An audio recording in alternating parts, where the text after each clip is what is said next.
2020. Yeah. And John and I got together at the end. So October 16th, 2020 is when we first kissed each other Yeah. and got together.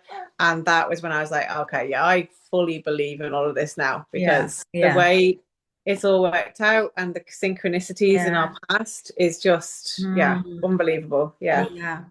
Yeah. Yeah.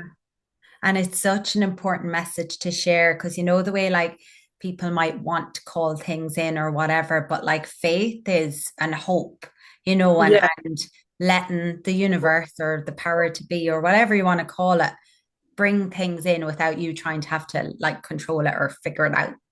Yeah, exactly. And I think because with John, like the way that it all happened, I had just let go and surrendered into it, and then Yeah. it completely proved it to myself, basically. So, Wow. but yeah, yeah, I'll definitely share that story actually, because it's really hopeful for Yeah, people to too, have. too. Yeah, Yeah. yeah. And I suppose, well, I'll say it now then. So, I did talk about a bit more about the other part of my story Yeah. more in depth with Susan Sheehan. Yes. I was Yeah. actually on the week after you. Yeah. So I think it's episode 49 is mine. Yeah. So if people want to go listen to the full Yeah. story, like Yeah. that's a Yeah. good Yeah. podcast to go listen Yeah. to. But the sort of in a nutshell, um, back in 2019, sorry, no, back in 2018, I realized that my ex-husband was having an affair. And back in 2019, he finally admitted it. So Mm. obviously, my whole world fell apart at that Yeah. point, because, I never imagined that was what was going to Yeah. happen. Yeah. And it did trigger a spiritual awakening for me. Mm. So I do totally believe that people do have to you have to experience sometimes really rock bottom, Yeah. have sort of experiences Yeah. for it to for this to happen, where you sort of suddenly realize like how Yeah. powerful you are in this universe. Yeah. um hey, he's smiling at me. So Oh, I had gone through all of that, and I was in a really low place. And so that, I mean, I'll talk about it in a minute, about where all my mindful doodling and stuff came mm. from. um and I realized, I recognized early in 2020 that I was just starting to kind of want to go and like just meet somebody for the sake Mm. of meeting somebody. And I Yeah. realized that that wasn't the right thing to be Mm. doing. And all I Yeah. was going to do was just jump from one thing into another that was possibly going to be another even worse situation. Yeah. And I had two small boys as well. So I realized that I had to just not do that. I needed to actually focus on Yeah. myself and heal myself.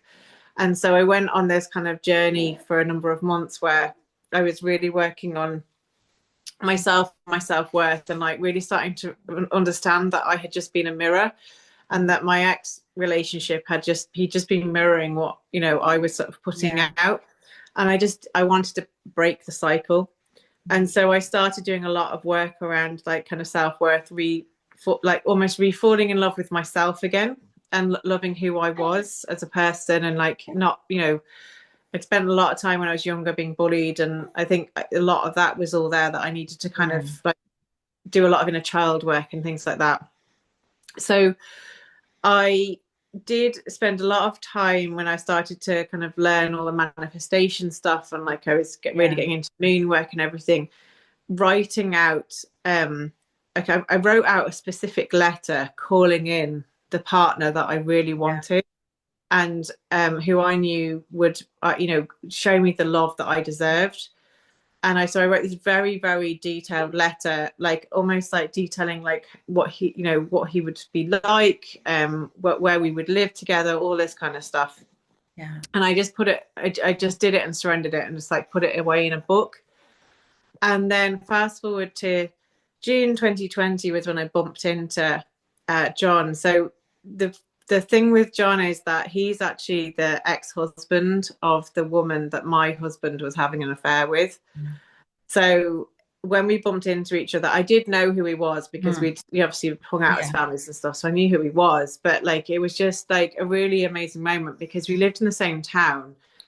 And this is 10 months on from the marriages breaking down. And it taken until this point for us to actually bump into each Yeah. other, when we lived in a small town. So I just felt like the universe almost had been keeping us apart until we were at that point, because I think both of us were ready, and he'd been doing work on himself and I had been doing work on myself. And I think the universe was like, okay, now it's time, you two can actually meet each other now.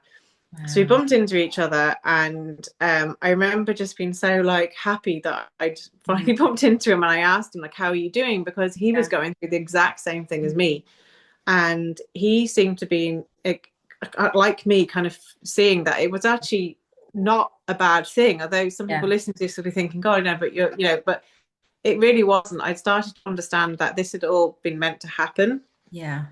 So, and I think he was realizing the same. So then we walked away from each other, and I was like, oh no, I never asked him for his number. Okay, and he was thinking the same. Yeah. So I said to myself, well, I kind of said it out loud. I said, if John and I are meant to be friends, we'll bump into each other again soon. And it'll happen soon. Yeah. And I think it was like 2.5 weeks or something, maximum 3 weeks later, we did bump into each other again. Yeah. And this time I just asked for his number. Yeah. And we started messaging as friends first, because like I said, we were both going through the exact same thing. My husband was with his wife, basically.